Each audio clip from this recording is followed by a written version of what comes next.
If there is one thing that the drivers seem to hate more than anything else in Formula 1, it's needless FIA meddling. The governing body often try and change things for changing things' sake, fixing things that don't need fixing, and adding new elements to further complicate one of the most complicated sports in the world, and more often than not, their meddling is met by eye rolls and frustrations by those that would have to actually tolerate the changes. The entry of Liberty Media into the fold has further created pushes to make Formula 1 more of a show, for want of a better word, which has only made the interference of the FIA's mandate all the more likely, with some of the most recent changes being proposed by the governing body being the most obtuse yet, and potentially the most frustrating for fans and drivers alike. Want to know what the FIA are trying to force into the sport this time? Some of the drivers really aren't having it, and we think that there is potentially a sinister reason for them wanting to introduce it.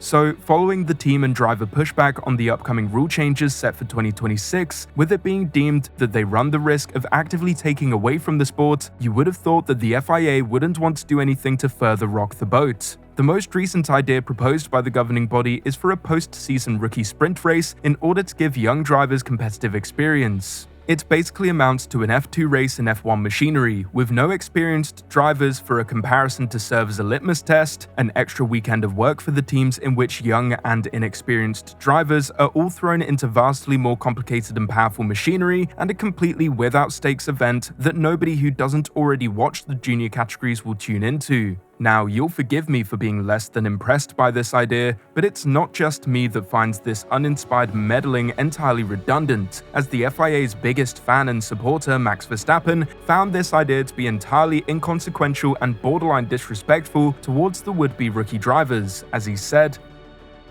"Not my problem, I'm on holidays. I don't know, I don't think everyone is excited after the final race to then do another race on Tuesday. If you want to give rookies a chance, just put them in the car." And we have to say we absolutely agree with Max, for reasons we'll get into later on. Now, this isn't to say that the idea is entirely without its merits, as it does allow one extra way for junior drivers to get hands-on experience, and even sets them up in a race situation. The current experience available to junior drivers is limited to free practice sessions, recording days, and testing old spec cars, so it would add another opportunity for young drivers to get into the cars at the top end of the motorsport.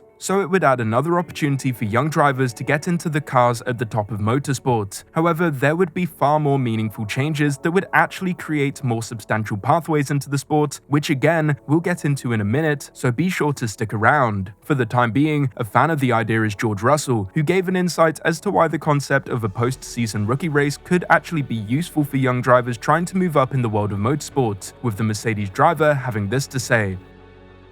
"I actually quite like the idea, to be honest. I always have mixed feelings about the FP1 sessions for a rookie because unless you've had a lot of experience, doing F1 tests is very challenging. I remember my first FP1 I did with Force India in Sao Paulo. I'd only done 2 days of F1 testing prior to that, I'd never been to Sao Paulo, and it really felt I was thrown in at the deep end. There was a lot of scrutiny on those 2 laps, 3 laps you get a brand new set of tyres, but an opportunity for rookie drivers to do a full day of testing, then straight into a sprint race weekend, yeah, I think it's a good idea."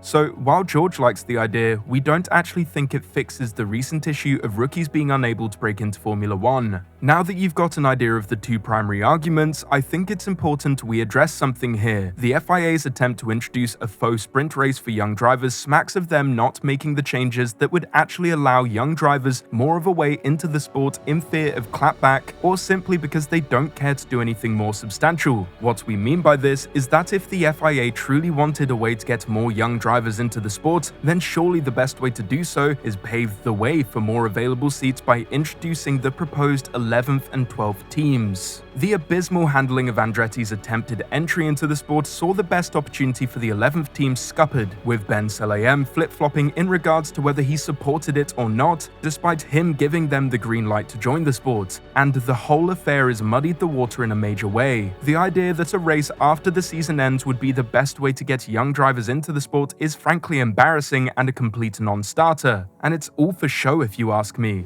The race wouldn't be viewed by people who weren't already tuning into F2 and F3, the race would be a sprint, meaning it's hardly worth the teams even turning up to the circuit, and it's a complete facade and non-commitment to the young future of racing. F1 this season had no rookies for just the second time since 1951, and that was due to it being reckoned that there was no room at the inn. Some of the most exciting moments in the last 2 seasons were the rookie replacement races, where Behrman, Colapinto and Lawson managed to turn up on the weekend and do an outstanding job in a full F1 weekend. Now imagine that their F1 debut was in a post-season exhibition race. I dare to say that those debuts would carry far less of an impact than their sudden and well-executed entry into the pressure cooker. Teams and FOM having the opportunity to veto Andretti's entry into Formula 1 denied 2 more seats on the grid that could have allowed either room at an already existing team via drivers moving, or the opportunity for young drivers entering directly into an 11th team. And in a field full of drivers that started as young as 17, we are currently seeing a grid where new opportunities aren't likely to emerge for further youth to enter the sport. The spaces that will emerge in the coming years likely won't become available until either the current drivers nosedive in form or they walk away themselves by retiring, but even that doesn't look to be a thing that will happen prior to the new regulations. Next season, we will see Behrman, Doohan and Antonelli enter the sport, with Behrman being the only driver with active F1 experience due to his substitute performance this year. Liam Lawson has consistently been touted to have a seat next year by Helmut Marko and Red Bull, however this is still yet to be confirmed, with the Kiwi being deserving of a seat for over a year now, currently still sidelined as a victim of Red Bull hierarchy and bureaucracy issues. Colapinto had an impressive race after he replaced Logan Sargent at Williams and will be looking to replicate Liam Lawson's strategy of being an unignorable substitute, and 9 rounds across some of Formula 1's most demanding races creates the perfect platform on which he can advertise himself as an F1 caliber driver.